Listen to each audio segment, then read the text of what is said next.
My topics. Can I see the question? I don't have any questions, it's the topics. I just want to be there. So I'm gonna ask you the questions. That's how. Oh. So if I ask, then it works that way. And what if I don't understand your question? Can you repeat the question, or I don't understand? Okay.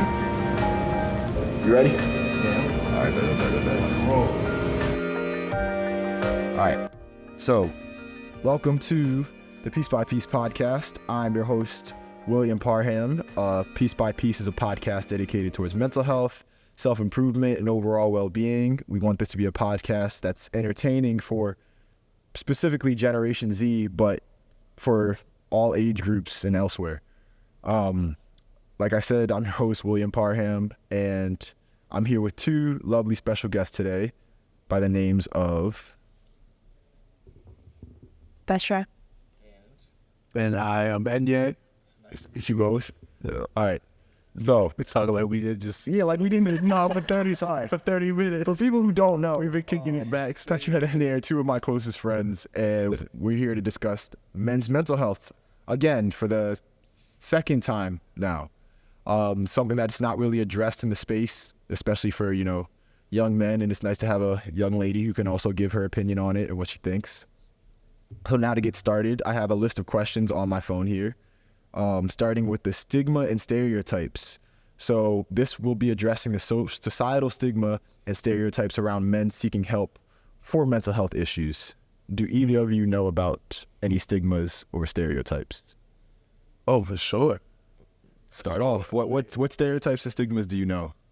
I mean, the first one is just, you being weak, or like, I don't even need help with my mental health. Like, that's a big one. It's like, we try to put a burden on ourselves to just face whatever on our own.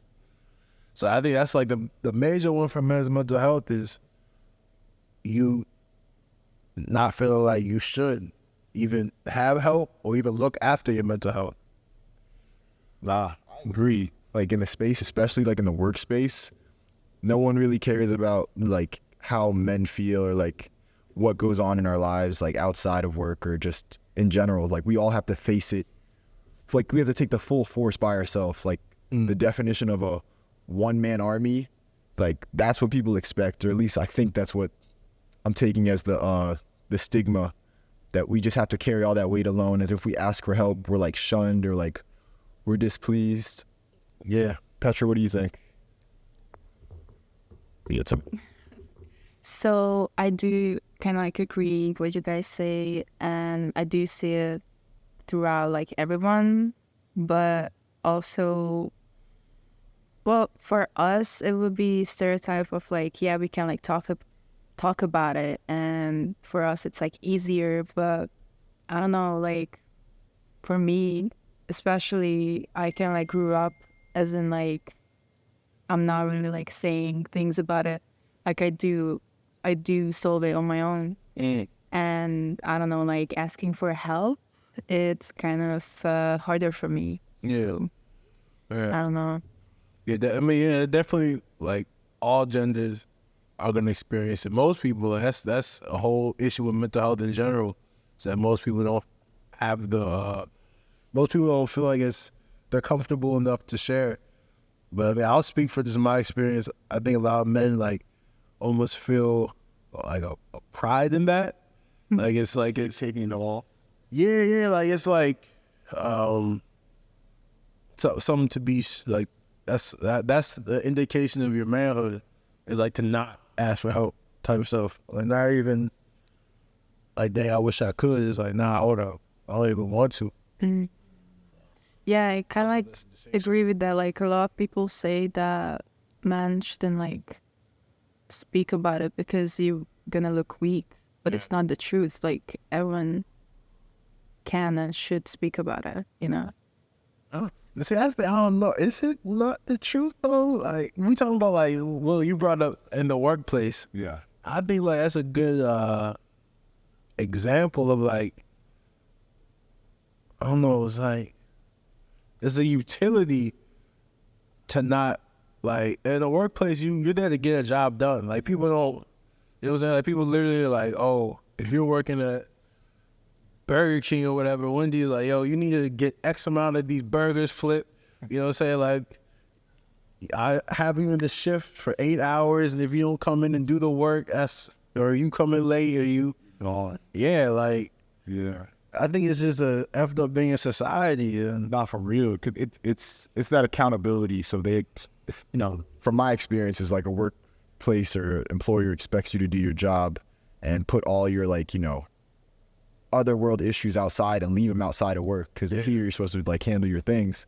But sometimes those outside, those external factors come into your internal workplace. And my personal experience, I won't give out names, but like I had a coworker who was like really mad at me because like I was showing up late for work and I was dealing with like some family issues. And like I communicated with the boss to let him know, so he understood. But she was like trying to like rip me a new one, and I said, all right, I'm gonna just try and explain it to her as vaguely as possible, so that way she'll just like get off my back and maybe she'll have some understanding for it. But like she literally said, I don't care, like you left me. And I was like, damn.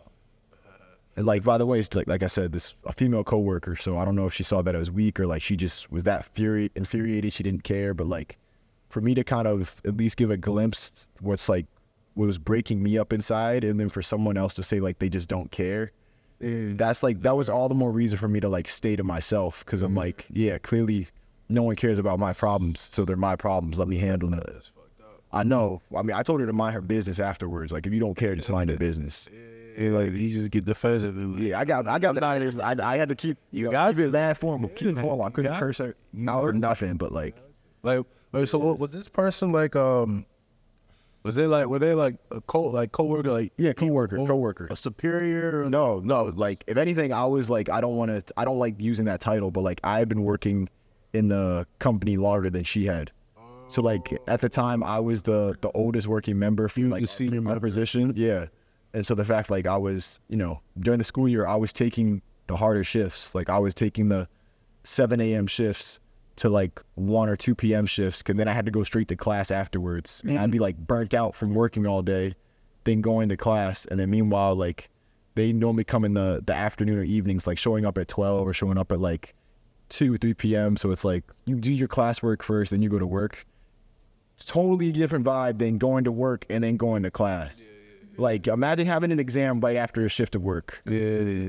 Like I was like really going through it, and I don't know how I was keeping my grades up, but I was falling apart at the seams. Yeah. But back to what I'm saying about the stereotype of stigma is that men, we have to handle our own problems, because like my scenario, or not my scenario, my example, people don't really care about what's going on as long as you get your job done.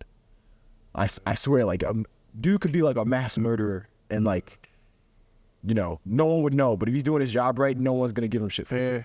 That's what happened with like most of them. Yeah, motherfuckers. It's crazy. Just show up to work and then go out and just wild and shit. Like but that's the issue. Like people, not really issue. Like that's probably the way society is set up. Like motherfuckers, you have to be like a utility. You gotta be utility, because like, I don't know, man. That's why I'm impressed with college. Like, why is that? Because there's so many people you don't know that could be going through like the worst things ever. Yeah. But like they just show up to class and get their classwork done. And maybe they talk to their professors. Yeah. Like you step on campus and you think, oh, this is all organized. This is nice, presentable. Motherfuckers could be going through hell and you wouldn't even know it. I think a lot of it though, like people got a lot is for like or aspirations when they're in college. Like, like you might be going through something, but you feel like the work I'm putting in right now is gonna get me past it. You know what I'm saying? Like I'm going to class, I'm bettering myself. Like I'm trying to persevere through that. And I don't know, maybe some workplaces people don't feel like that. So like they get like petty and gossipy and stuff. Yep. You know what I'm saying? In workplaces, cause like that's their life. They don't really feel like there's anything else to do. It's crazy you say that, because like it's giving me a very clear image of like saying how the world, or at least like the systems of college and work, are like a spider web, and like each little web has its own little, like, spider web has like an octagon shape or whatever. So each little side is like its own little clique or section. So like, you have sororities, it had sports, and you have that. So like once you get to the workplace, you're like in a clique in itself outside of like the other different types of work that there are. Like if you're an engineer, that's different than healthcare, and that's different than like being an artist, and that's like different than that. So you're staying more around the people that are just you're staying around more of the people that like suit your environment, whereas in college you're like in a mix of all of it. Like there's different categories everywhere, but like you're kind of going through them all or seeing them all. Yeah. Because it's like that's the real American thing. It's a melting pot. Like all the little minds and ideas and personalities are put together, and you're faced with them no matter what. You know, I consider that's, I mean, I guess it's really just your experience in both of those places. I would say it's like flip. Really? Where the workplace is where you gotta Deal with this. It's like the melting pot in the university. In college is kind of it's kind of like siloed out. I think it depends on the It could be your experience. Yeah. I'm only saying it depends on the job, because like you could be in like computer science and you could be like, you know, in an office doing code with like fellow coders or whatever, or you could be in healthcare where like you're meeting a new patient with a new different personality every day. Yeah, right. So like, yes, That's what I'm saying, man. I'm always saying college because anyone can go back to school. Like college, there's no age limit. Like when I was at graduation, there was literally a 90-year-old at our graduation. So I was like, oh my gosh, like I was like, damn, not like her goal. Her goal was to go back and like finish college. I was like, all right, shout out to you. No matter how old you are, you can go back to school. For real. Yeah. For real. But all right, moving on to our next topic. Oh, hold on. Let's see. All right, communication and expression. So when you're exploring challenges, you know, men face and openly expressing their emotions and finding healthy ways to communicate. Let's talk about that. What are some ways men can express their emotions and find a healthy way to communicate? Because I'll be honest, when I'm at my most high emotions, I'm either super fucking neutral or like I'm super dramatic. Like I might go unfiltered. I might curse. I might say like a bunch of different things. Yeah. Or I'll just be like, it's whatever, or nah, like, I don't know, or like, yeah, it's either I'm shutting down or like I'm putting you on blast. So would you like straightforward say whatever is in your mind, or just like make it all like? Well, when I was younger, it depended on the person, but now that I'm older, I kind of like just don't care what your age is. Like when I used to be on like women, I'd be like, all right, I gotta like hold my ground. Like I can't say this in front of my grandma or my mom. But now that I'm older, I'm like, what the fuck is going on? I'm like, damn. Yeah, but it's supposed to be crazy. Yeah, I'm like, shit, I'm all like, no, I'm not no little kid no more. Like, damn it.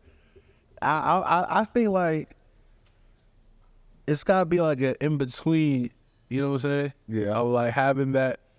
At least for me, I see healthy communication as like the in between of being direct and saying what you want to say, but also having the ability to like temper it. You know what I mean? Yeah. Yeah. Like that's a real thing. It's like having the ability to temper your communication, and yeah, that shit is difficult, man. That shit is difficult as fuck. I feel like, and we deal with like, I don't want to call it women nothing, but I feel like we deal with anger more than you guys do, maybe. Like, What? you guys control your anger better, but like, I feel like we have more anger to express. Like, because there's certain things that we can't, you know, do, well, both sides can't do. Let me give a good example. Like, if a dude's angry, right? Like, we'll pick something up, throw it, maybe scream, yell. Like, that's like the stereotype from like a macho man. The fucking wall. Yeah. You see us do some type of physical like altercation, and then you immediately think, oh, like he's crazy or what the fuck's wrong with him. Mm-hmm. Whereas like based on my experience and seeing it, women will like either confide it in themselves or like say it in such a calm ass manner that it puts you on edge. It depends.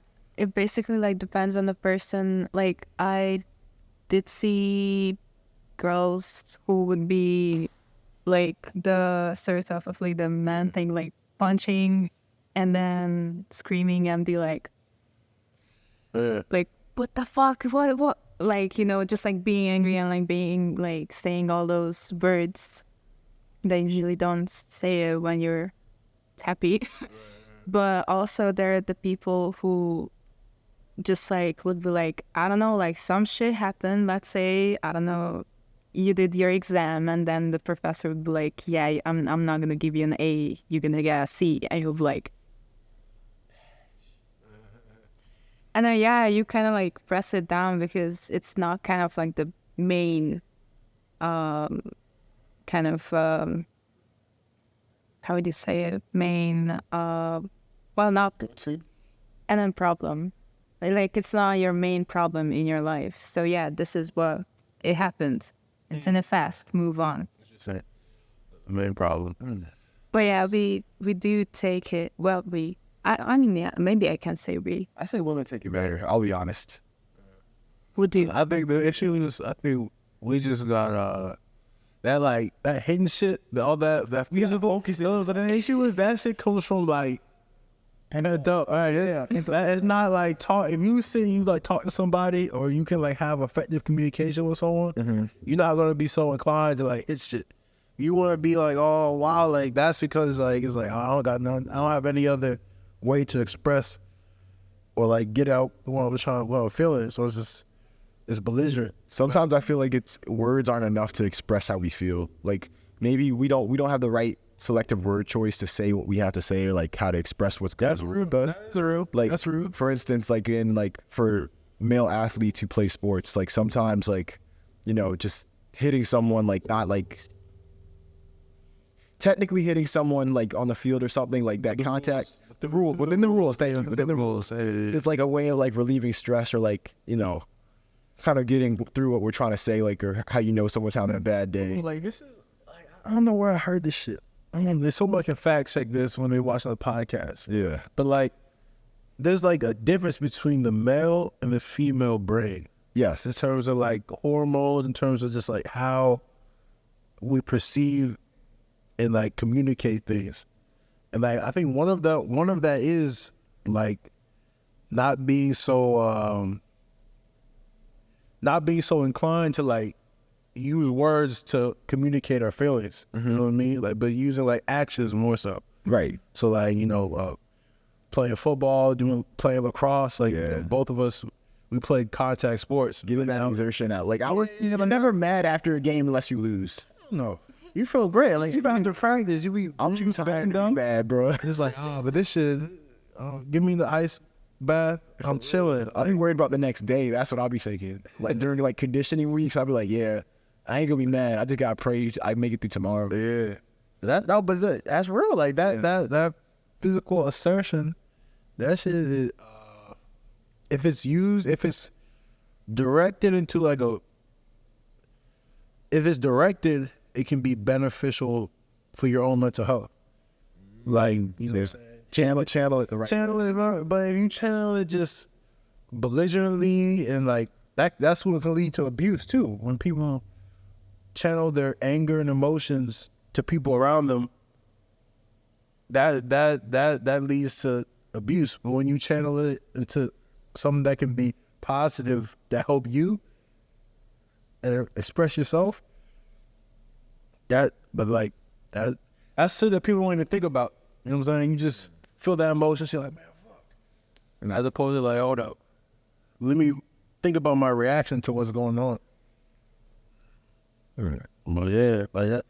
Oh man, that's a real ass question, bro. I think that's something I gotta go back to school to like figure out the difference between the male and female brains. Yeah. All right, so our third topic here is work. Oh, we just kind of talked about this though. Workplace pressures. So we're discussing the impact of the workplace stress, competition, and the pressure to appear strong on men's mental well-being. Since we talked about most of those already, I think we should just focus on the competition aspect. Because like in the workplace, you know, everyone does their job, but you know, those who do their job better than others get, you know, more rewards or higher incentives. So there is like a bit of, I don't know if it's healthy competition, but like, you know, back and forth between who can do the best, whether it's sales or like therapy or like construction or whatever you call it. Or even like being an artist, like whoever has the best artwork gets like you know, like you just showed me today, like a certain spot in like the gallery or something like that. For men, it's like, how do I say this? It's almost like wins and losses. Like sometimes if you're not the best, you gotta take it on the chin, but like you can't like have a fit about it. You kind of have to like just, you know, you have to let it go, but like suffer in silence. You mean in the workplace, right? Yeah, like if Jack has be what you want to achieve. yeah, or if I feel like I worked harder than like said at if my name's Bob but I worked harder than Jeff, and like I have the numbers to prove it, but Jeff gets like, you know, still gets the rank over me. I can't be like, what? Like I can't like have a fit and look like a child throwing a tantrum. I like have to like either tell my boss or like take it on the chin. But like it's defeating because it's like, damn, it makes you question your own worth, because why would I be like working so hard not to get like the benefits I think I deserve, especially when I have statistical evidence to prove I did better. But instead it's more like there's the character card of like, oh, maybe Jeff has closer relationships with the boss, or like there's underlying factors that can put you at a disadvantage, and working hard isn't enough. And that's clear today in today's society. You can work your ass off. You can work a 45-hour work week and barely be able to pay like your mortgage or your rent or something. It's about, man, I'm taking stuff from other, it's about leverage. Yeah. It's about like, Yeah, leverage. like, yo, like that's a one podcast too that y'all can check out. Is Alex Hormozi, The Game. I love Alex. You want to listen? I don't watch his podcast, but I listen to him on YouTube. Yeah, like, Give a bro, lot of advice. but it's leverage. Like at the end of the day, like you gotta find. You're not like you just win you're not gonna win everything. You're not gonna win everything. You might take a loss, but that loss doesn't define your value, your worth. You used that word earlier. Doesn't define your worth. You gotta find a place where you can use your worth to your own benefit. And so like, yeah, no, that shit is real. Like that shit is real, man. Like I'll use a university example for me. Like in school, there'll be moments like I would join a club. Like I was trying to do film and stuff. Like I was doing a whole bunch of hours doing film editing, writing, like just putting in a lot of work into it. But like I wasn't accepted as a director into one of the films that, like I mean, there's only a select few directors spots anyway. So like, you know, every semester they do 5 films or something like that at my school. And so I wasn't one of those 5 people to be directors or even the editor, which kind of got me upset. But, you know, looking back at it, I was like, man, fuck. I was like, yeah. But at the end of the day, like, now, some years looking back at it, it just wasn't my spot. Like that. Like that You accepted it, but it just wasn't for you. I finally accepted it after several years. Like that shit ate at me. Like that shit was like, man, like I want to prove you motherfuckers was wrong. Like who they thought that we were, all that stuff. But like that's the thing. Like we gotta have our own table. Like right here, like this one what we're doing with PeaceBiPiece is having your own table. You gotta leverage what you have and not be so upset about the losses. Like you said earlier, wins and losses. You gotta take the losses and roll with them. I agree. I mean, nothing's worth more than sacrificing your own health, whether it's your physical or your mental, like for the sake of a job. Like for instance, like you bringing up being film director, I was like obsessed with trying to like walk on to the lacrosse team for my school. Cause after I played at Howard Community, it was junior college, but it was still like Division I.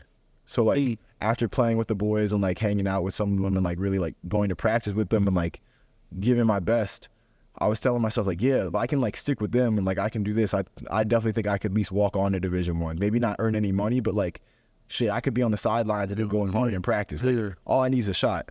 And like I ended up getting so obsessed with that like I almost put it over my schooling to where like it became an unhealthy obsession. Yeah. Like I was so busy trying to like focus on who I could prove wrong and what I could do, was that like I ended up losing like a bit of sight of like how important life was after college. Like I was so caught up in the present of like, yeah, like need to get better at lacrosse, need to work out this many times, need to watch this much film, need to do these many drills, that like I was putting more time into that than I was my schoolwork. I mean, is that something that you really love though? Yeah, Like, bro, I've been playing lacrosse probably like as long as like longer than we played football together. oh yeah, no, I remember. Like, Yeah, that was your shit. That's actually what it was. Once I stopped playing football, like I picked up lacrosse. That's what my mom introduced me to. I remember because she was like, "Yeah, you don't like putting on all this equipment. You should play lacrosse. You like to run more. You don't have to stop. You just gotta learn how to like carry this stick and do all this." And I feel like more free flowing. yeah, and that's what I kind of fell in love with. So I've been playing lacrosse since 3rd grade, and I was too stubborn to try and give it up, especially when I've like had the ability to play it in college. Yeah. I just think it's interesting, like you, because there's something you love. Like I think you should always be dedicated to it. Like, Right. It's not something that you should necessarily give up, but like you were saying how it was detrimental to your future in terms of completing your schoolwork and getting ahead with that. Yeah. And so I mean, that's one thing that I just kind of now realize. Like I said, looking back, like, looking back, like I'm an old ass nigga, man. I'm only 26.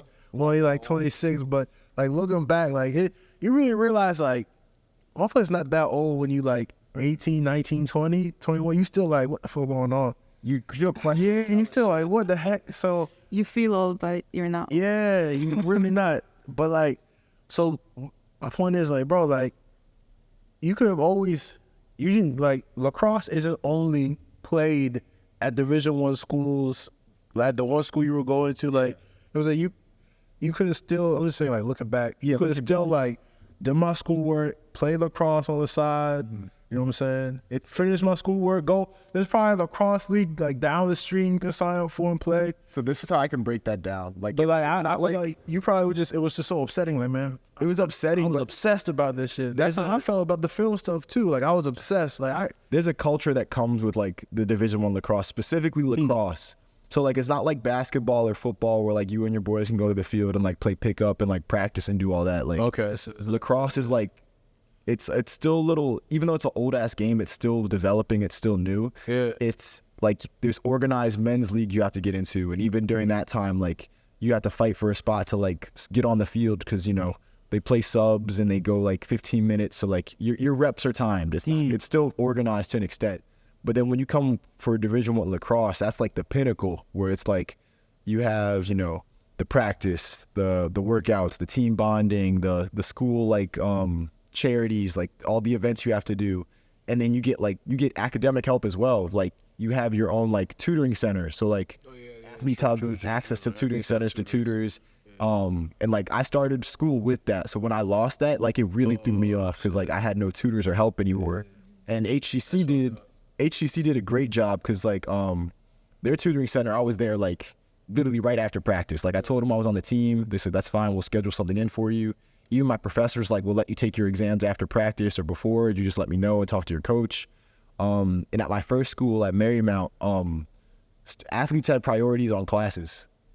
Like we had first dibs to register for classes. We had first dibs. So I was like, that was clutch. I was like, so imagine, So imagine having all these. I hate to say it. Imagine having all this privilege or like these advantages for your school, and then you come to a new school and you don't have that. So it's like, when I was thinking about it at the time, I was like, no, I need to get this back because this is what kept my schooling on track, and I don't know what I'm gonna do without it. So it was like, okay, I see. It had a bit more weight to it because I still would have played lacrosse, but like even the same, it's not the same like support, but it's not the same atmosphere. Like game day, like I still love like the obsession of game day. I'd mentally prep myself like the night before.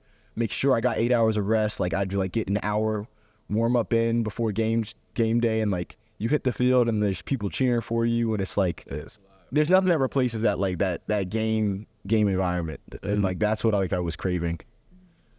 But I know I got too into that. Let me get Back to basically the whole question that you started. Yeah, it was the workplace pressure. What was the question? The pressure in the workplace, focusing on that competition. I think it's good to have healthy competition because you want to surround yourself with people, for men, to like build yourself up and like, make you work harder and get better. But it's not worth the obsession if you're sacrificing like your health and like your general necessities. Like there's no point in trying to work like 50-hour work weeks, if you're getting 3 hours of sleep a night and you're not even taking care of like simple hygiene. Yeah. Like you want to have a good balance between making sure you're okay outside of work, but still busting your ass while you're at work. For sure. Like you want to make it to the next day. It's difficult to even do while at work too. Like be your best self. So competition with others, but competition with yourself. Kind of like, yeah, like going back to that, but like I was just like listening to you guys, so I was like, yeah. Yes. I was like, we were reminiscent. basically, I can't really like say anything about like workplace because I never like worked. I'm gonna just like say the facts. I never worked.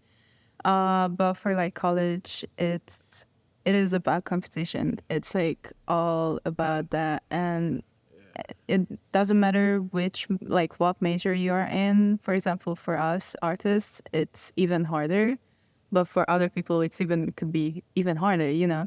But for us, it's it's like creating something that is like already like existing in the world, but you have to make it your own, and then maybe you like make it, but then the other person will be like, oh yeah, here's this, and then it looks so similar, and there's this like competition of like, okay, maybe you did a mistake, maybe I did a mistake, you know. It's like crazy. We had an art criticism class. You got the critique. I do love it. I don't understand like art place. How someone gonna criticize your art? Basically, in the beginning of the class, every time the professor would state like the critique is for your own help and maybe for the others as well. And basically you state what you like, what you see, but if you don't like it, you are not going to say like, oh, this looks shit. This is bad. Yeah, this is you gotta be not nice. Yeah, you gotta be nice. You put it out like, hey, I don't really like what you did there. Maybe you could change it to, I don't know, like, let's say I was doing like this class where we did like, anyway, it was a lot of people. It was basically, we had this like little thing where the professor would say like, we have to use this, we have to use this. And then from there, it's their own creativity. And then at the critique classes, it would be literally, you see everyone is like, it looks the same, but it's not the same. Yeah. And then you're like, so what should I say? Like, it literally looks like mine, but it's like green. Yeah. And yeah, it's just, I don't know, for us artists, it's just, I don't know, I kind of feel that we don't get as much kind of, I don't know how to say that word. Appreciation? Yeah, but for shy. But I don't say only us go through that. So I do see other people in other majors, music or psychology, or let's say like I do know some people in like computer science who's doing like information, like computer science and then those stuff, and it kind of like goes into that stereotype thing that is kind of like what men should do and not women.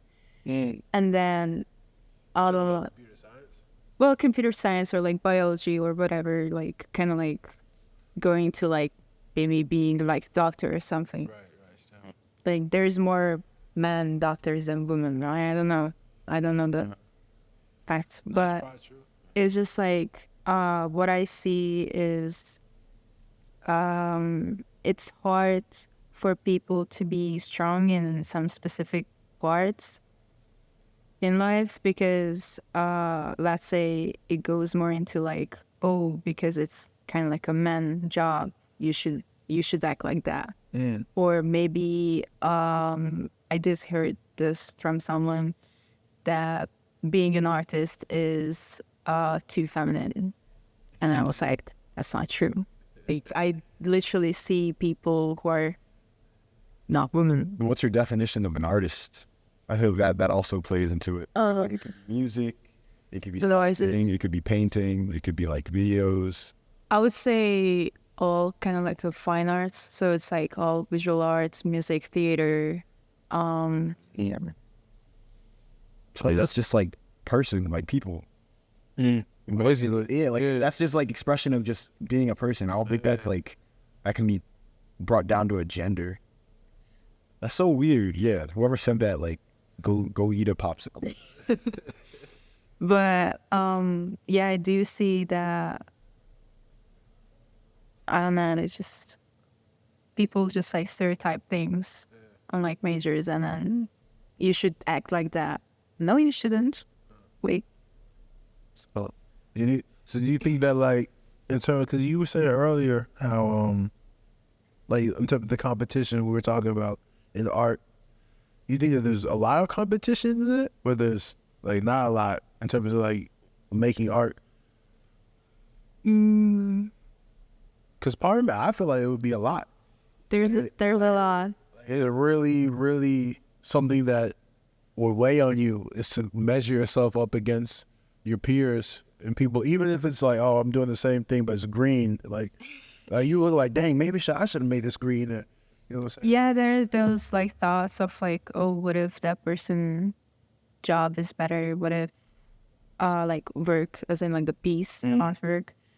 But basically what I learned throughout the semesters is all about you and what you do. And yeah, like others' thoughts and like advices and criticisms are kind of important, but in the same time, you create your own art. That's real.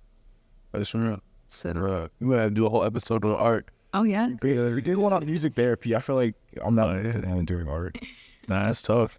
All right, let's see. Next question. This is kind of funny because when we were talking about that stuff, I was thinking about the one art class I took, and the art criticisms were so fucking ugly. It was so. It is awkward. People would just be sitting there like, all right, what's next? And you look at motherfucker. Oh no, like the professor would like go through the whole class and be like, oh yeah, you're going. Yeah. And then you were like, The other bros first, just say what they say and pass over. Basically, that's how it goes. I like that. We like that too. That's exactly the first shit we're going. Just really copy what you're. Until if someone had beef with somebody, you know, they leave the way. So oh, there are. Wait, Somebody what is beef in art class? there are. there's beef in art class.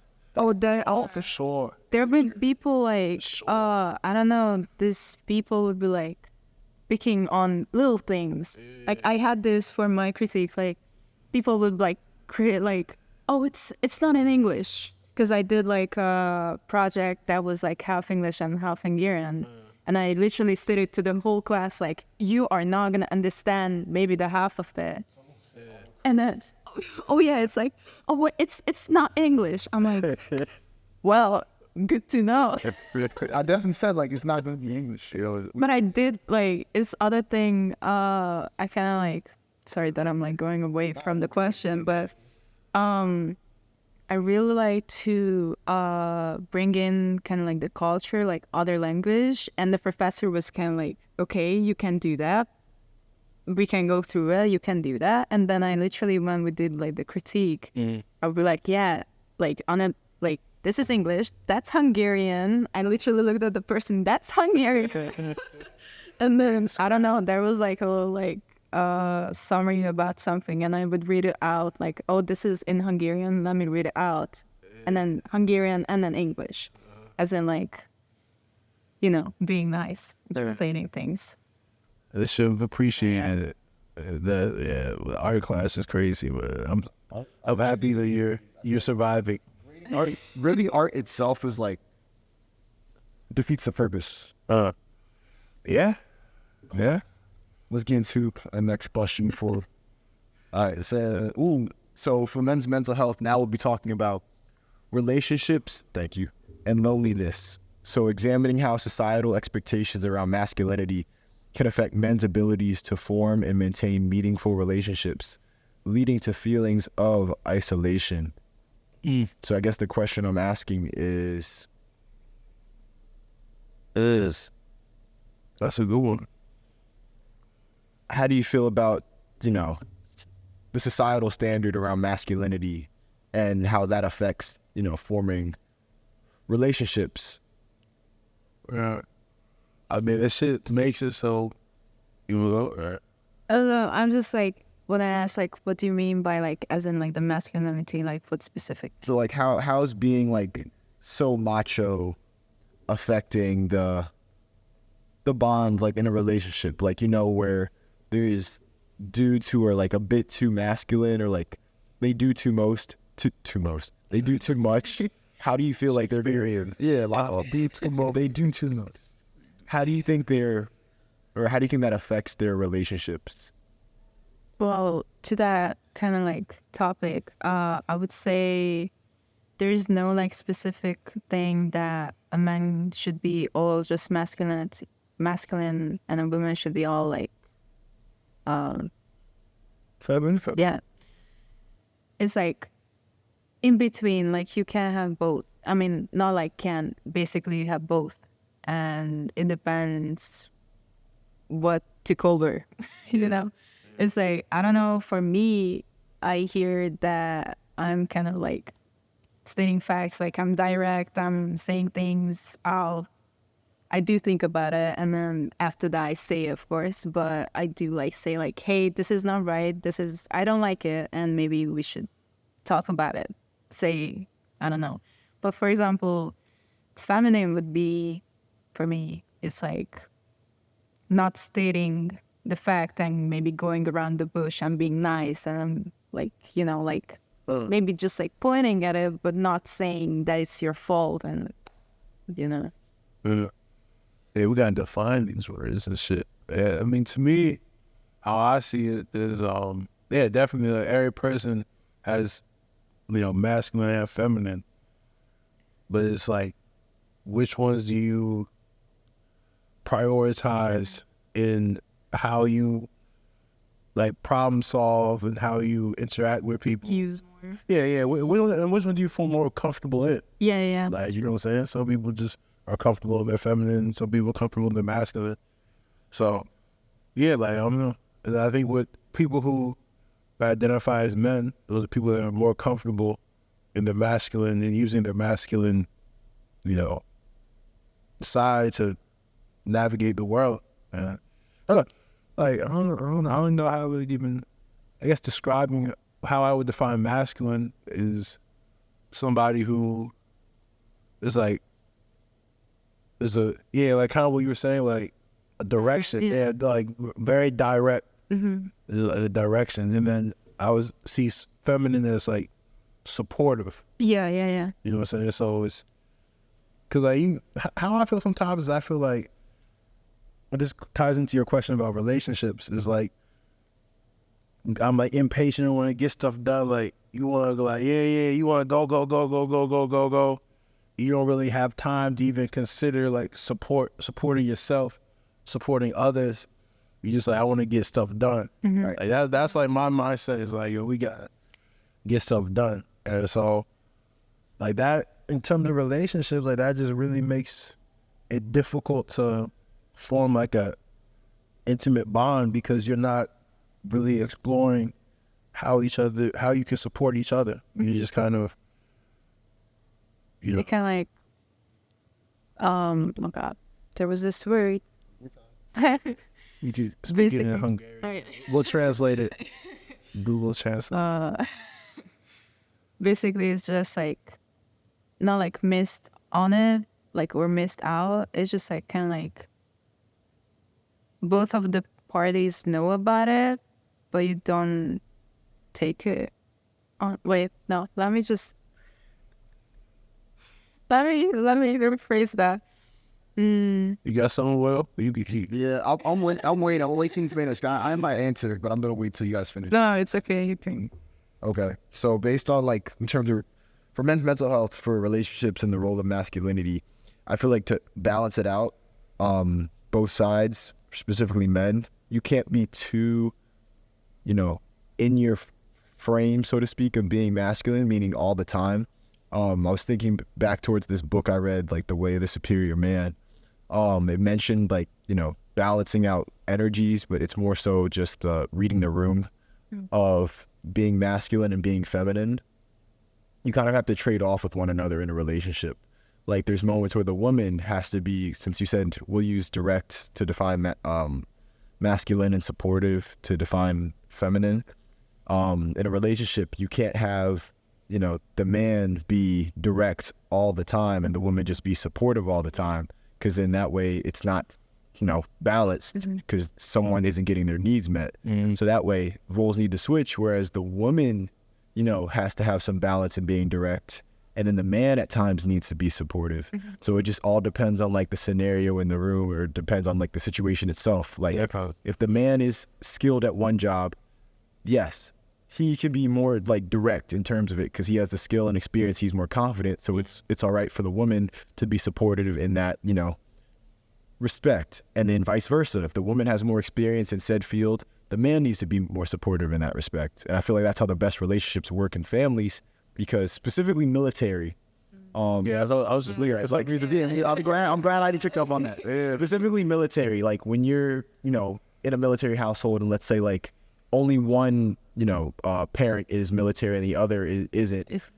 Regardless of if it's a man or woman, that person who isn't in the military needs to be supportive, because, you know, said person is fighting for our country, or, you know, handling all the tasks that the military can give. And in the military, it's America first, family second. And like, you can't cut it any other way. So you gotta about that. Yeah, you gotta respect it. So that's how I think in terms of, you know, masculinity, how it affects relationships.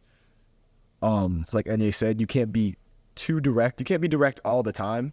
You have to realize when it's time to step back, read the room, and either, you know, support, direct, or just be quiet. And that's how I was thinking. You remember what you were going to say, or should I move on to the next one? You can move on. All right. Let's listen on that. That was a very profound answer. That was very profound. I was thinking about it. I was literally sitting down. I was like, yo, we like the thinking man. That was profound. All right. I really like that example of you know, the military family and stuff, because you can really kind of I even relate or really paint that picture that a lot of people can relate to, and especially nowadays, is having, you know, we have men and women in the workforce equally. So, you know, saying back in the 50s, people be like, what are you talking about? We're working and stuff. But well, we just need to do this. This is what they're designed to do. Yeah. But that's a great way of, but still keeping that understanding, because I don't know, like, if you still want to keep those principles of, you know, masculine and feminine, but you want to have it so it's something that can be supportive of both parties. You know what I'm saying? Like, it shouldn't be one party has ownership over another. The man has ownership over his wife just because it's masculine and feminine. This should be a supportive scenario. So, like, even in the military, like, you know, you have some women who are serving in the military and their husbands might not be. That's still a situation where the gender roles seem to be reversed, but they can still work out. And so, no, yeah, I think that was really a good example. And yeah, man, like, yeah, shit, man, I have more to say about that. But if you're ready, well, let me know. I kind of like agree with this kind of like military, because, okay, I'm not gonna say a lot, but like, I'm in a military family, and it kind of feels like that sometimes, that it's like parts of like they switch sometimes, and that's why it's like good, because then it could like, so basically, let's say masculine and feminine, and then it switches, but it still has that kind of like balance, and both of the parties could kind of experience it. And it's not gonna go sideways, you know. And it's nice, and basically you learn from it as a kid, and you then use it in your life. Yeah, that is awesome. That's awesome.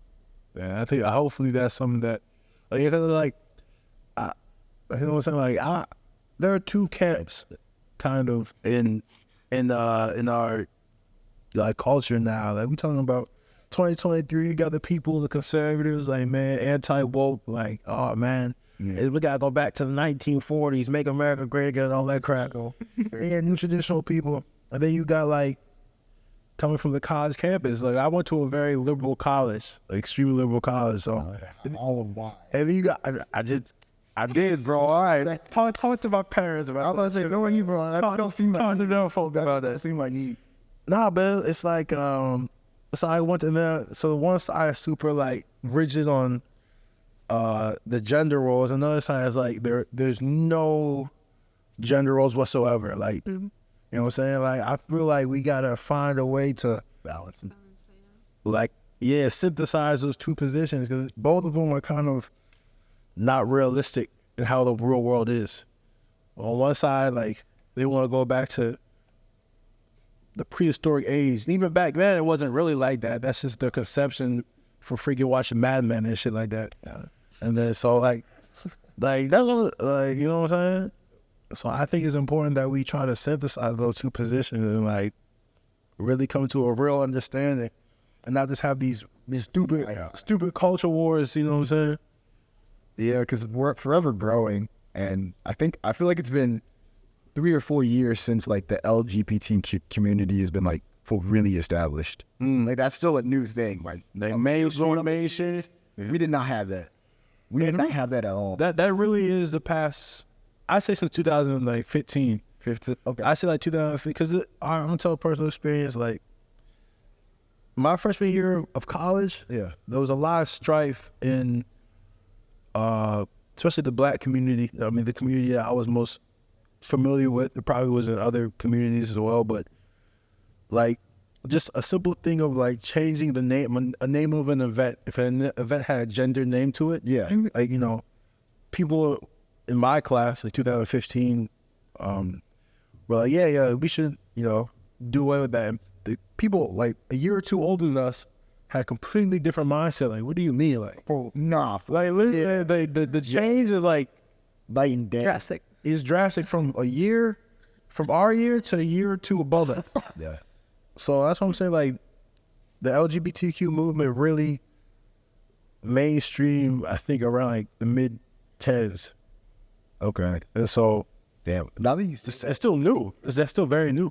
thinking of the this is just a funny story. Thinking of like the difference in culture from like our age, like 2-3 years ago. So like when we were like freshmen, whoever was like a junior and senior at the time, bro, it was traditional high school. Like they were bullies, they were like jocks, they were like cheerleaders. There was like, bro, it was. I remember my freshman year of high school was reckless. Like there were fights. People used to flip tables for fun. Yeah.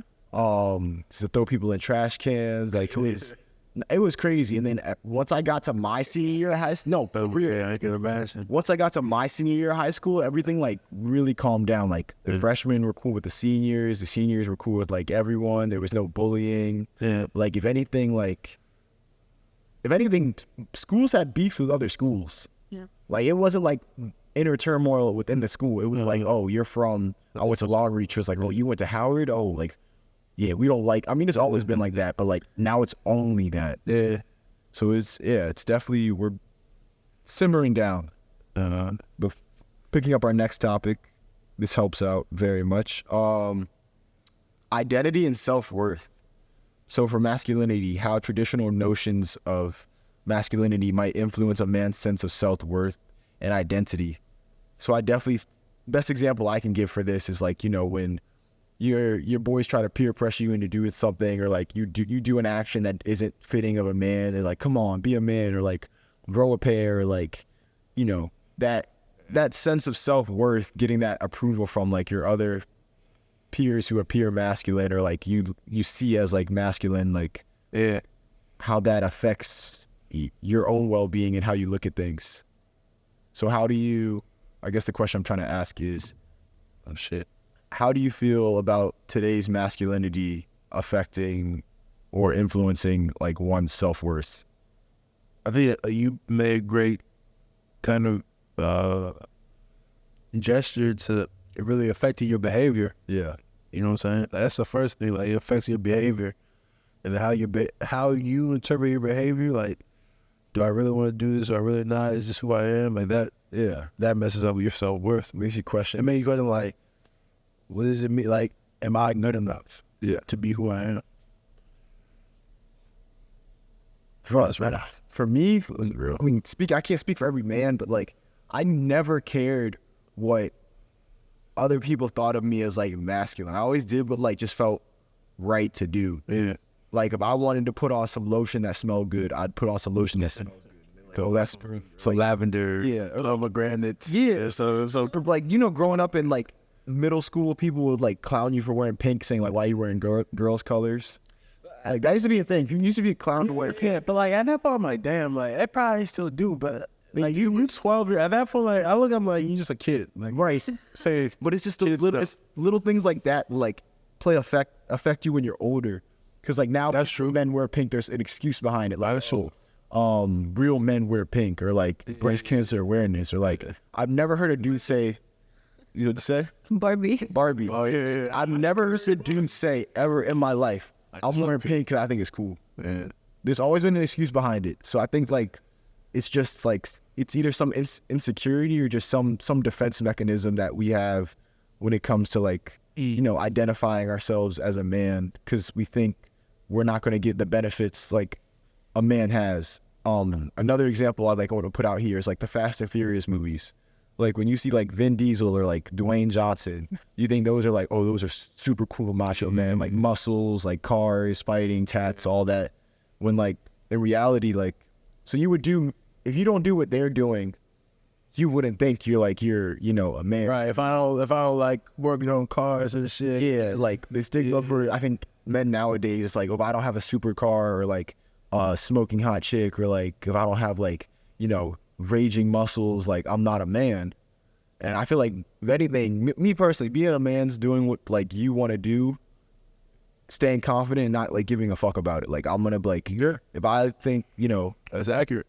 if I think Very good definition. podcasting is cool as fuck, I'm gonna defend it. Like I'm not gonna like say like, nah, you're not gonna tell me this is a manly thing. Right. I'm just gonna hold my ground and like keep doing what I enjoy doing. That's real. That's how I see it. That's real. For sure.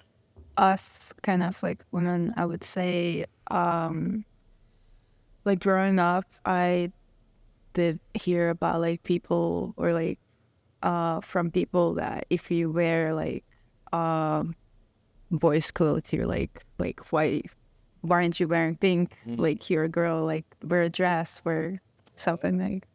That was for you? Nah, Oh, I was gonna say, they're afraid of.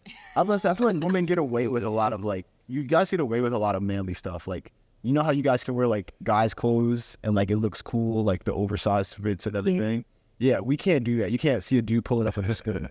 Like, one you can, but like you gotta be confident. On the skirt, do you?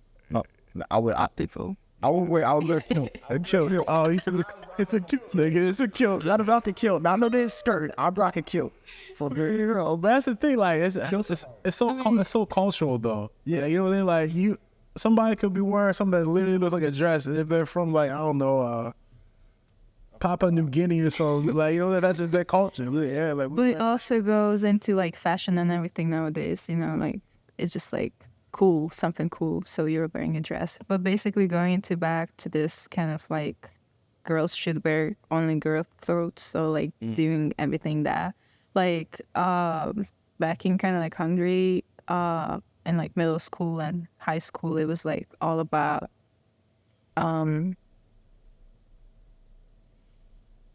like I don't know, if you're going to like humanities, then maybe you're more of like a woman than a man. Like for example, my high school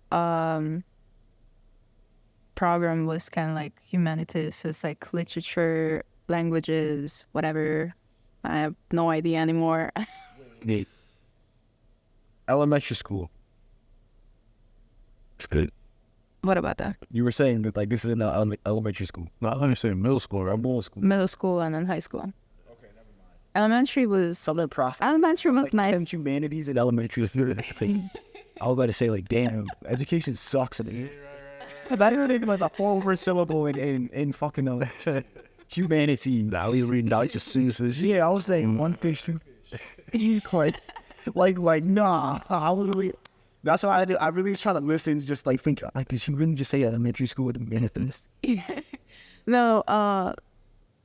So basically, going back to that, I do see that if we do something manly, then other girls who are girly would look at us like. I do know those things. But then, I don't know, like, who the fuck cares? That's very manly of you to say. No, yeah. You just talked about switch. To be politely, That's real though. be like, kit érdekel, you know? You hear me saying that casual, like I don't know what that means. You know what we're gonna. No, I basically just like said like, who cares in Hungarian? Like, who? Kit érdekel. Yeah. Yeah. And we went back to languages. Yeah, but yeah, it's just like those like little things that whatever we do, whoever we're like speaking, girls or boys, let's say, man and woman, let's say that words because we're using that word. It's like it doesn't matter what you do. It matters what you feel is the best and what you feel confidence in, and also like don't care. Like I know it's easy to say that to like don't care that maybe people like say things about you, or maybe people think about like, ooh, she looks good, maybe she looks bad. Like don't care, because we're all the same and we might look the same, we might not. It's different. The body is different. The human being is different. Just be your own. That's real. Because basically there is this, sometimes people say like you're unique. Yeah, you're unique because it's only you. There is no other people, like a person who acts, who speaks, who looks, who does things like you do. So Do you think that's true? Hmm? Do you think that's true? I don't know, it's kind of a detour, but I thought that I'm like, yo, there's so many billions of people. There's gotta be someone that's just like a carbon copy of me. like a doppelganger. He's extremely close. Like, you know, It goes into more into kind of like science, but I mean, yeah, it might be. I've heard the term, like people talk to me sometimes and I've never met before, like say like you look mad familiar. yeah, shit. Yeah, You heard that, like, have any cousins or family? Before. I'm me, that's me. Back to that kind of thing, like, I was living in Hungary, and then let's say I moved here, and then I met people, and be like, damn, you look familiar. Yeah. But later I realized because maybe they have like kind of like the same shape of the face or like head, and then maybe they talk the same or they like the same thing, and I'm like, you look exactly like the other person, but you don't even know each other. You know, it's crazy. But even if you know, so there are people that look, act like us, we still gotta be ourselves. You know what I'm saying? That's kind of the point I was really getting from what you were saying, is that, you know, so we gotta be ourselves, and that's some shit that just comes through with experience. You know, like it's difficult. You know what I'm saying? Like when you're younger, it's difficult to really feel that because you don't even know who you are. Yeah. You don't know who you are until you get shit. Yeah, you go through some shit, then you like Live life. yeah, and you know, like to the younger people watching, like just know when you going through some shit, you gotta keep going, because that's how you that's how you get to that's how you get to the riches. That's how you get to where you want to be. And like, unfortunately, there are people that they either never want to go through something, they stay sheltered and stifled, or there's some people that don't make it through. They crash out. Don't always listen to your parents. Yeah. Don't. Your parents are big kids. But and don't listen to people who don't want the best for you. Like some people don't even want the best for you. Some people just want you to crash out. So Some people will pull you down. yeah. So you gotta go through that, persevere through it, find who you are, and then you're gonna be like, oh, I don't care. I don't know. Like, okay, you say that, but I know who I am. And with that comes that security in your gender identity. And then for a man, that comes through with what Will was saying, like, I'm gonna wear pink, or I'm gonna podcast, do whatever the fuck. Like, It was right for me. yeah, like that's how that shit comes through. And it comes through in, like, there's so many billions of people that spectrum of masculine and feminine, like, so many, is a million, not a billion, there's infinite little dots on that spectrum that people fill up and shift through. So you know who you are in yourself. You can find that spot on that. You find that spot on that spectrum, and then you can run it. So Yeah. that's how life go, man. That's how life go. All right, so we have 1, 2, 3, 4, 5. There's like 5 topics we can cover here. I feel like How long have we been going? we're going for a cool hour now, so I feel like we gotta. I'm done. All right, I'm gonna keep it a little shorter now, just to wrap it up. So I'll pick 3. That's cool. I know we'll be going like what, hour 30 for me. Hour 30, but I try to give time for chop time. We just talk about anything, but Okay. if anything, we can just go straight with this. Fuck it, let's do it. Basameg. We'll do fatherhood and parenting. So, this is where exploring the emotional challenges and expectations men encounter as fathers and how they cope with these peer pressures. So, seeing as no one here is like, a father themselves, I hope not. I hope no one's here a father, but we all have fathers. Fatherhood and parenting. So, what do you like, what you've seen from your parents? What emotional challenges and expectations do you see them encounter? What I learned from them and like. Nah, like as a dad, or when you see your dad, like when he's going through something, like what have you seen him go through, and how have you seen him cope with it? Cool. Yeah, like it also falls into our next topic, because like It's okay. you can go. Again, I'm not gonna say like a lot of things, but basically, my dad. Shout out to my dad. Love you, Dad. Like he is in the military. I'm just gonna say that, and it's classified, yes. And okay, he's also a doctor, a medical doctor. So it comes with everything, and just I'm just gonna say that I do see on him that he goes through like hardships, like sometimes that you just sit there and like you don't even know what to do, and you're like shit. And for coping, I don't know how he copes. I actually so basically I started like caring for myself, and I started realizing how everything works and how can I maybe help others. And with that, I help my parents, so my mom or my dad. And when they're going through something, I'm just gonna, I don't know, go on a walk and be like, hey, how are you doing? What's up with you? Like, let's just like talk. And from there, if they're like feeling comfortable enough to state the facts, then they're gonna say things. And then you're basically like, you're not like choosing sides. It's not about like choosing sides, but just like saying what might the other feel about the situation and what could be the best to do, like, I don't know. Like, let's say there's like this little problem between the parents, just as in every parent.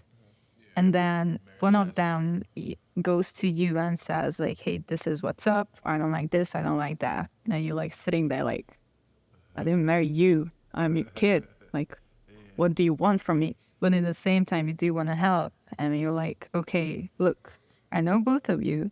I know how you all would act or like say things. So maybe go the other way and maybe say it the other way as the person would prefer. So basically how the person would prefer it more. you know, and it sometimes helps, sometimes not. But back to the topic. It's like kind of hard to say because it's classified. Yeah. But Is every time you're about to say something like person about it, just say class. okay, classified, classified.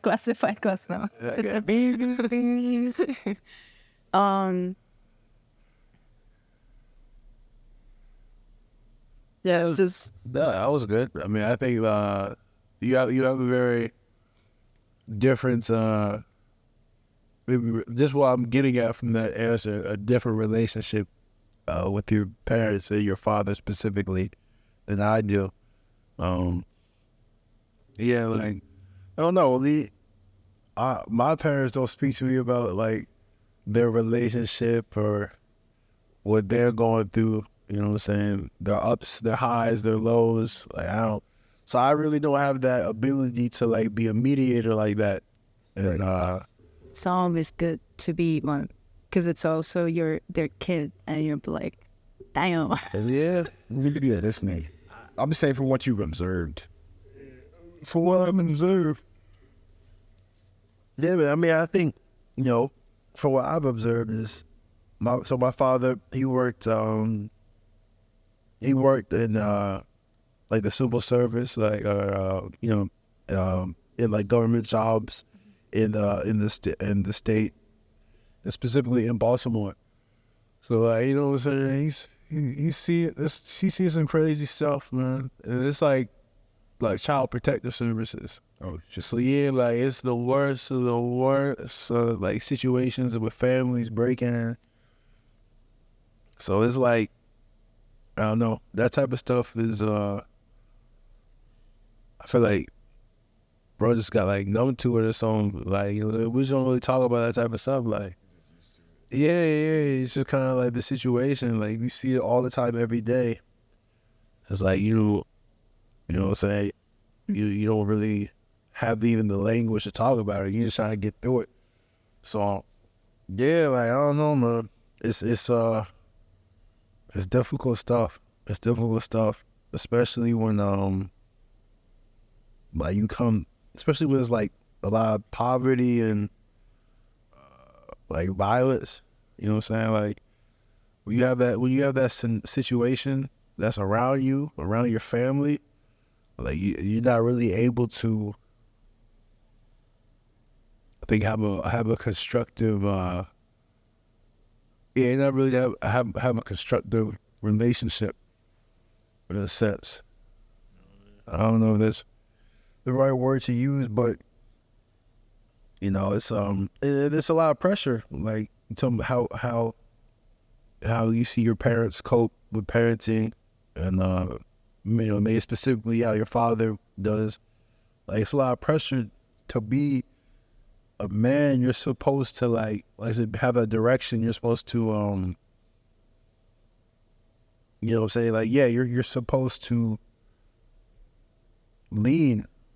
And so if you're in an environment all the time where there's like so much like negativity and stuff beating you down, like you want to change stuff, like it's difficult to it's really difficult to be.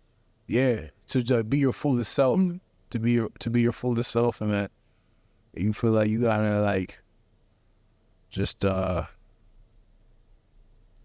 find any ways to cope. But I don't know if there's really like positive. Like, how do you even find positive ways to cope? Like, cause like child protective services and all that stuff. Like, I kind of grew up around. I never really thought about it like that, but I grew up around like mental health care. But it's like the bad side of mental health care. It's like not the sunshine. it's not the nice side. It's like the like psych ward side. Like, yeah, like That end of it. it's like the psych ward side. It's like the police sirens coming up to get the kid side. You know what I'm saying? So I go around. Not really around it, just seeing it like in the periphery. That's all. Yeah, man, shit crazy, bro. it like that's the part. That's like the part of being the man. Like the masculine part is like you feel an intense responsibility to do something about it. Yeah. But the other side is like the other side is like you don't necessarily know how to talk about it or even want to talk about it. You know, like to me, I feel like part of being a man is also like we talking about like stoicism. You know what I'm saying? Like being able to control what you're saying, what you're doing, what you're feeling. But part of that too is like secrecy. It's like sometimes you gotta like hold stuff back from people. Even hold stuff back from like your family, your friends, you know what I'm saying, your kids. Like that's what that dichotomy causes issues. So it's difficult to be a mediator because you kind of gotta be a withholder of information. Yeah. You gotta keep stuff away from people, not necessarily give stuff out. So yeah, man, like, that's where it's really like. That's why sometimes I feel like the mental health, that's why people always wonder, like, why is mental health so difficult for men to, like, access? Like, sometimes it's not very... Going into one of our... Hold on. That's like... That's a lot. Yeah, that's low-key like the next question. It's the resources. Yeah, all right, well, I'll flip it in, and then we can circle back. Okay. I'll flip it in, we can circle back. Now, I'm just saying, like, I'll touch on it a little bit. It's like, you feel like you some of the resources aren't necessarily, like, helpful to your real life. You know what I'm saying? Like, being able to communicate something is one thing, but, like, having shit less fucked up, less shitty is a whole different one. So I don't know. Like I just feel like it's a point where as a man, as a father, as somebody who has like a responsibility to their community, Yeah. you have to try to figure out a way to, you know, remain. You want to keep stuff away from like your kids that might hurt them, that might make them like feel bad or whatever, but you also want to be able to, you know what I'm saying, share with them your life too.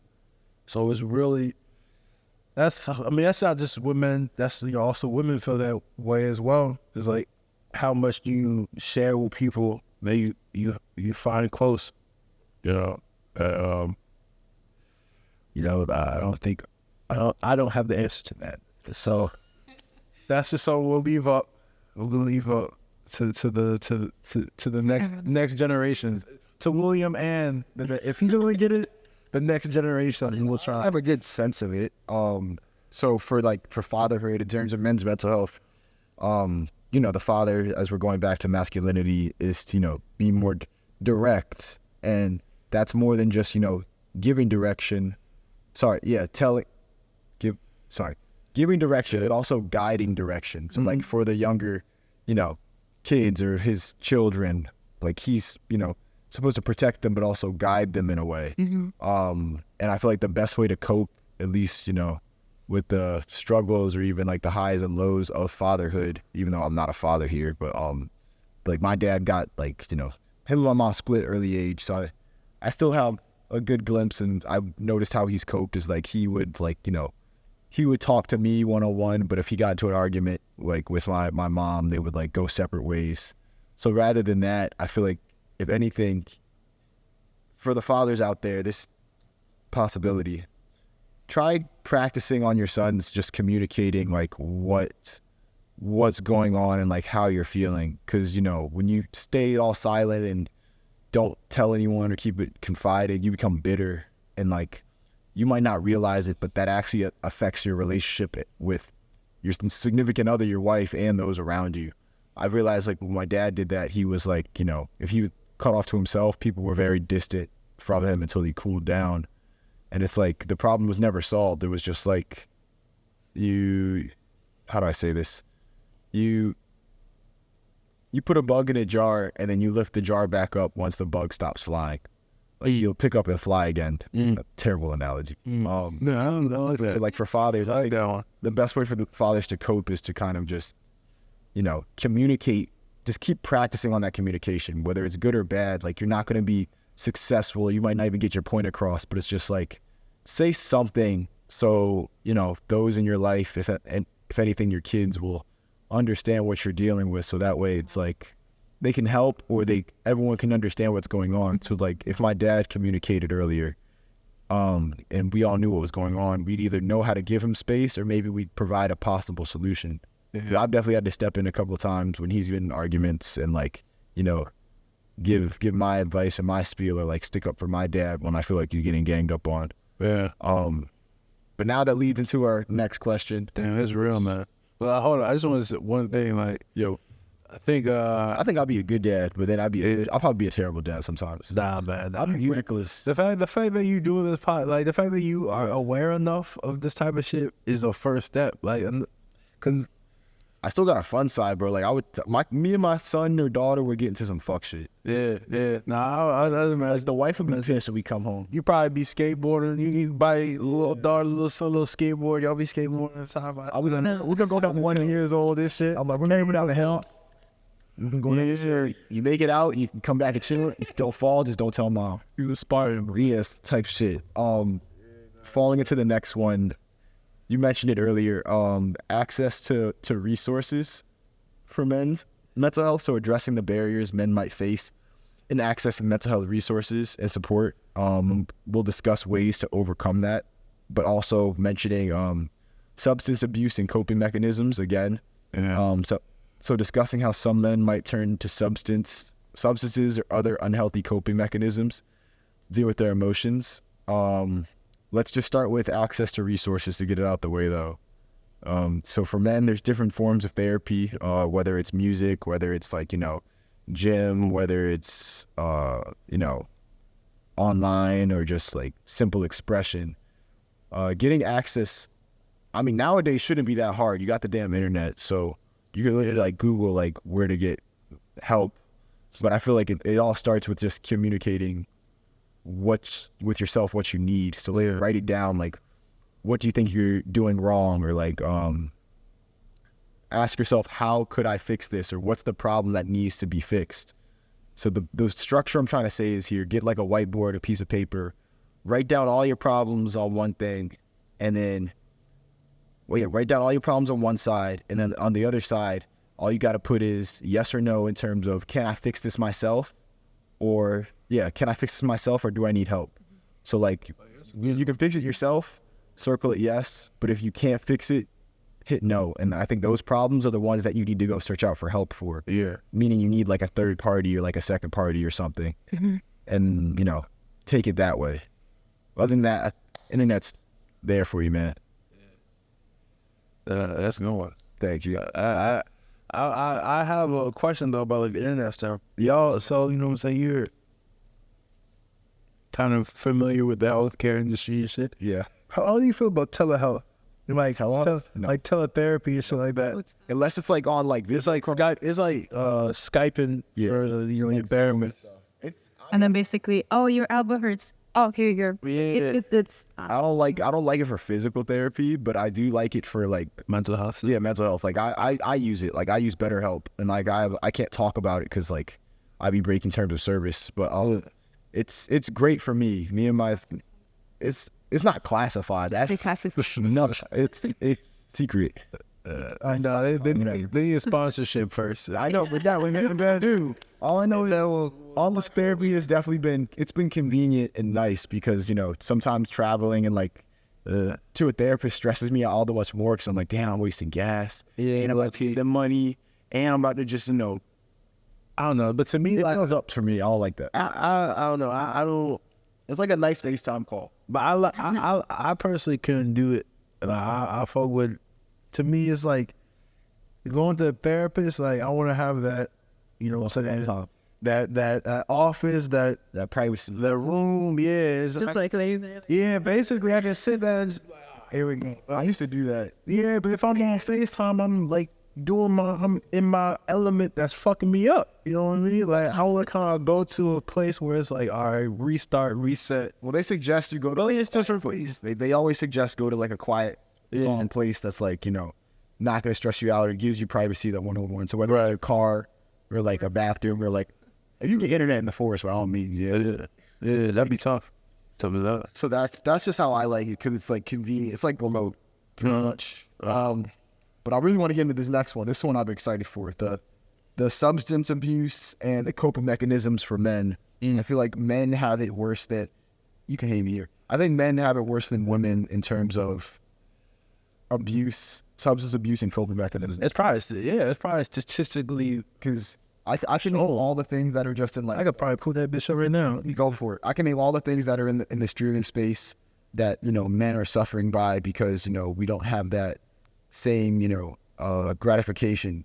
We deal with, alcohol abuse, the drug abuse, there's porn addiction, there's, strippers, there's, I guess, subscriptions, anime, streaming video games. Yeah. Like there's all these things. They probably affect women as well, but you don't hear about it as much in women as you do in men. Like the suicide rate for men is severely, Actually, let me stop. I don't know the statistics between them, but I know as of lately, the suicide rate in men has been up like 12 or 13% as of 2021.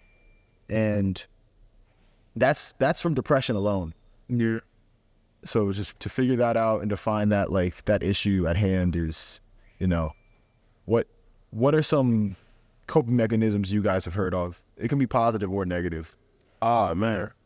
You just named them. Yeah. The whole gambit, man. I mean, I could try to find some positive ones then. I mean, I think what we touched on earlier, like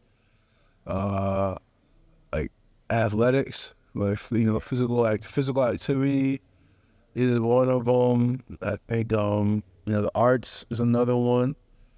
Positive coping mechanism. I think just, taking time to better your mental health. I mean, like the chief actually sitting, maybe going to therapy. Would that be considered coping? Like, how do you define coping mechanism? How do you define coping? Good. I guess that's treatment. Like, how would you define a coping mechanism? I define a coping mechanism as something that like brings you back to center and takes away your attention from whatever is, Oh, so it takes away your attention. It's putting you in a rut. Your coping mechanism takes away from your attention away from that and back onto like something you focus. So like what I'm trying to say is there's a lot of things, therapies and that. There's a lot of things that take away our attention and distract us. And it's like we have little to nothing that helps us get centered again. For instance, like I admit I'm like a fiend when it comes to YouTube. Like I sometimes get in like a YouTube rat hole, like listening to podcasts or like I'm watching videos, and it's like I want to keep learning more and more, but then it's like, damn, I'm wasting time. Like, what can I do to like center myself? So for me, it's like I gotta sit like in the bathroom for like 10 or 15 minutes and just like leave my phone out and kind of just think to myself. Yeah, because like you kind of meditate a little bit. Yeah, no one interrupts you when you're on the toilet. No one interrupts you when you're on the toilet. Toilet's only for one thing. And it's a private space, away from like the outside world kind of thing. So like the bathroom is like kind of where I go to center myself and get back at it again. But for other men, I don't know what they do, but I'm just saying like with all the distractions now, shit, that's the thing. That's the issue. There's so many things that can like take you from like food to video games to videos to women to like to drugs. Yeah, drugs, like concerts. Like there's so many things that can take away, distraction or that are abused by men. I guess.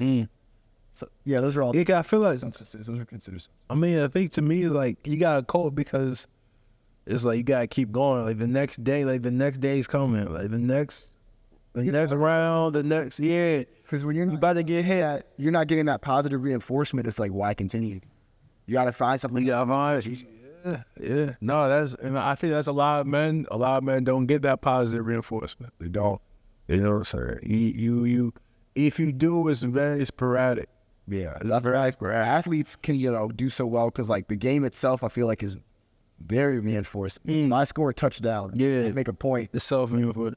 Yo, I want to get another one. Like, let's go. Like, yeah, and everybody's cheering your team. Yeah, like there's so much camaraderie, encouragement from other people. But I think what men struggle with is finding encouragement within themselves. Like men don't have Like, I don't know too many men who like say like, yeah, like ego comes in the way. Yeah, I did this. Like, give myself a pat on the back. Like, good job. I'm like, there's always got to be some external factor that makes it rewarding for them. That's a good point. You know what I'm saying? Yeah, for real. For real. For negative coping, I would say maybe just like stop doing everything, as in like really not doing like anything and just like being with your own mind.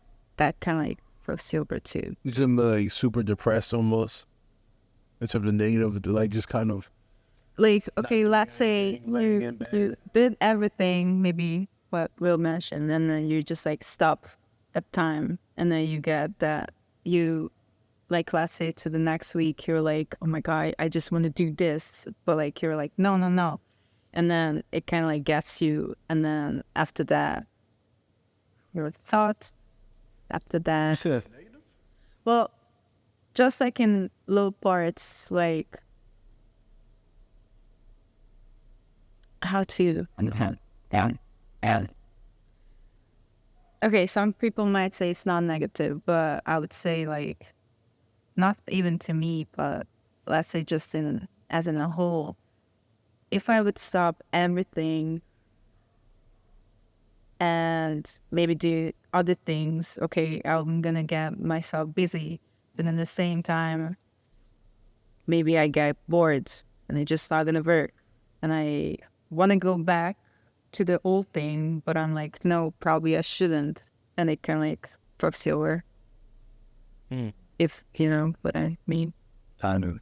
I think I'm getting. Are you talking about like lack of consistency? Yeah. In terms of like your goals and like your like what you like doing, like. Yeah, that too. But that wasn't the main. That was okay. I'm sorry. I wasn't following. You want to give a shot? So, he was making It's okay. Goblin. Elvesztettünk mindenkit. I was just saying that we lost everyone. They lost everyone. Dang. I cut to fade to black.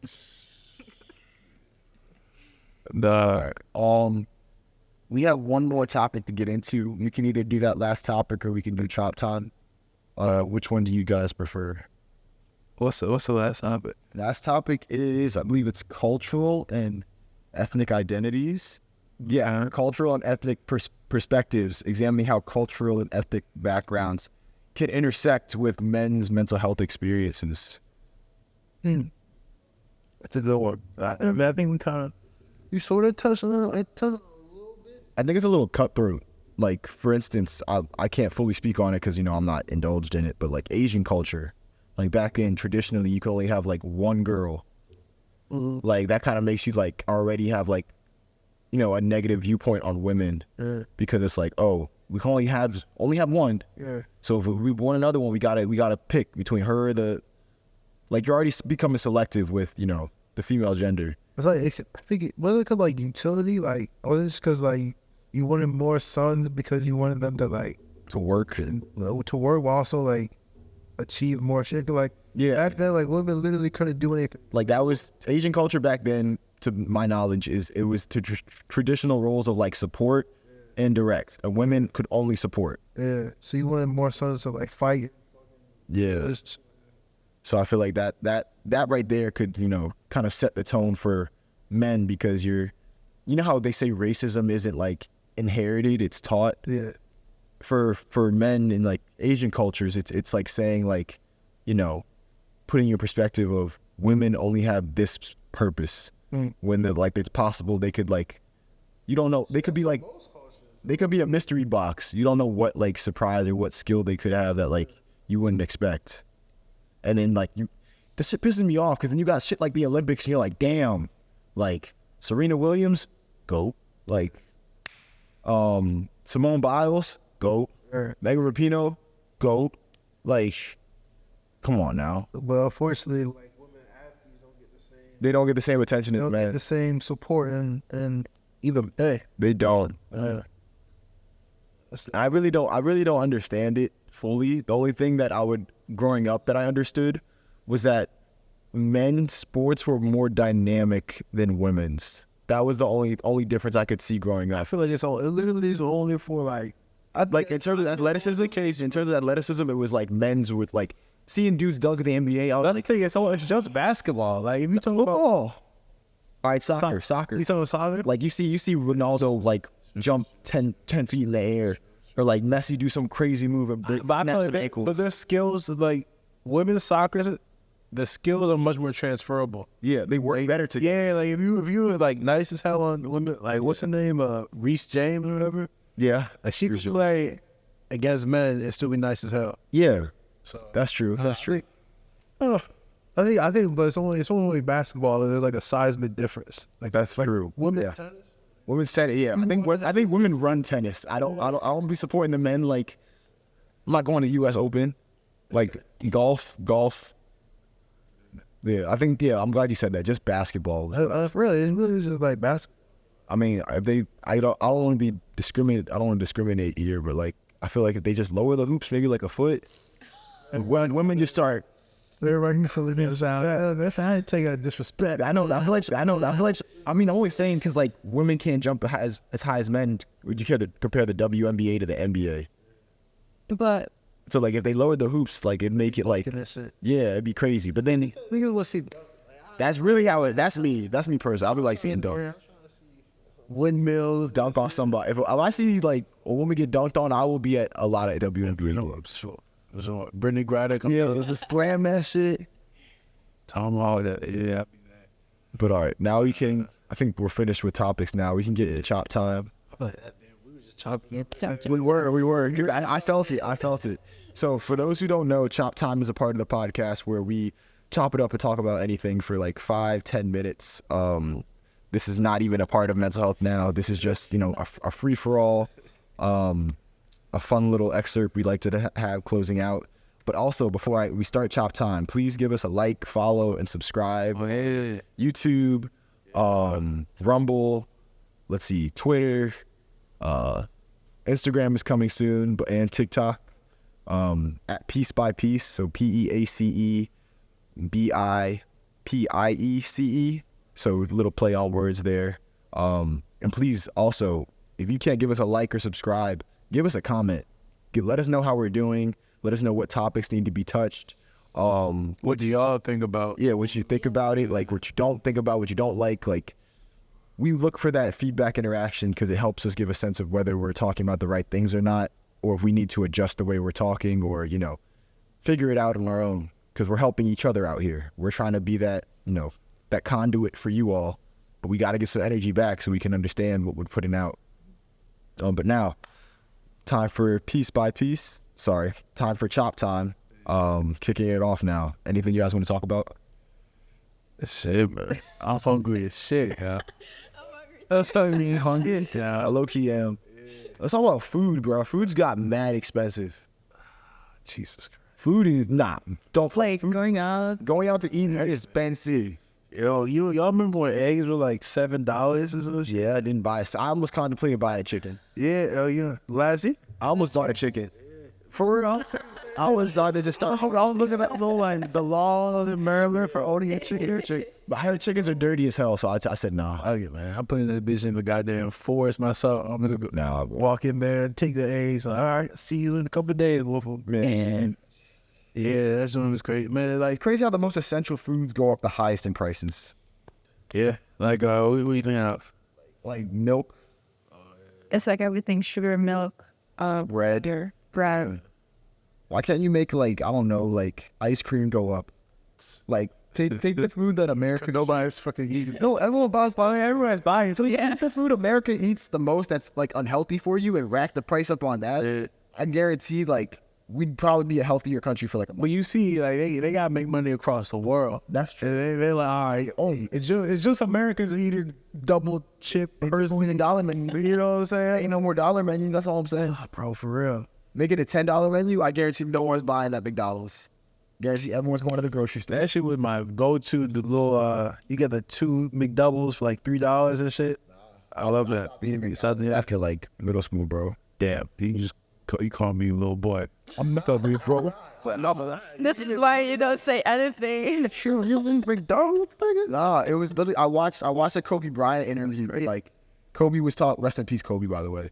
Kobe was talking about, yeah, man, like, I swear, if I fixed my diet up, I would have been way more athletic than I am now. Like, I remember after practice, we used to go to McDonald's and get, like, you know, quarter pounders, like, back in, I'm like, so Kobe's talking about, he's dissing McDonald's? I'm like, nah, I'm not eating McDonald's. If Kobe ain't doing it, I ain't doing it. All right, that's real. I'm gonna start eating McDonald's just for Kobe. Same with Just for Kobe, I'm gonna do that. Same with LeBron, bro. You never see LeBron drink Sprite. You never see LeBron take a bite out of a burger unless it's animated. You never see these top tier athletes eat the food that's out. Maybe he eat. That's what I'm saying. He don't. Are you watching LeBron's meal every meal? Yeah. Attention to LeBron. I'll be looking at the table when he posts on Instagram, like what him and the kids are eating. Yeah. He's been eating Eggo waffles. He been eating. But in the background, you don't know anything. That's true. Let me find out. If I catch LaFaithful has yet to be slandered. I think he has a good record. So has he been hiding McDonald's for 20 years? Dude's doing a damn good job. Bro, it's a feed. He's secretly a McDonald's feed. Yeah. Like, He's a low-key fiend. in the episode of SpongeBob where that nigga, Squidward, Ate all the Cali Callies. yeah, he was in that bitch eating all of them shits. That's LeBron. That's LeBron. At least, as long as he ain't looking like Charles Barkley, I'll be good. Oh, man. You know, man, shit like that. But so we can get, if you guys are down, we can get some food after this. Shit. We can wrap it up now and get some food. I feel like we just talked about everything we need to. Damn. Goodbye. How you feeling? I finna go door dashing, bro. Or DoorDash? Yeah, I gotta get back out there. Feel it. So we're wrapping this up. This is episode 22, Piece by Piece, Men's Mental Health. I'm your host, William Parham, here with my two special guests again. Thank you, Anye. Thank you, Petra. Stay tuned. We will be uploading this shortly. And, you know, thank you again for watching. This means more to us than you know. We're definitely trying to, you know, make a stand for Generation Z, because we are a generation that's in between two totally, you know, separate viewpoints. We have the millennials that grew up without technology, and then we have, what's it, Generation Alpha, or like, what's after us? Whatever generation, we don't pay attention. That sounds accurate. Whatever generation is after us. We're between two generations. We're between one that grew up without technology and one that grew with technology. So I feel like for us, we're that transitional generation where things became a lot more confusing for us. So we want to, you know, talk about these problems and find some possible solutions. That's where you get the magic. That's where we can make a difference. Is when you gotta take a stand in these important times. You gotta take a stand in these pivotal times. You know what I'm saying? This is the shit that people will be talking about in hundreds of years. Maybe 3 to 5 years. Anything is possible. Yeah, we'll start with 3 to 5. If you said 100, like you about to go at it. But these are the times, man. These are the times that we live in. You know what I'm saying? These are crazy times. Recession, pandemic, Boy, high student loan debt, everything. man, we gonna make it look good. You got that right. All right, signing off. Thank you, guys. Have a good night.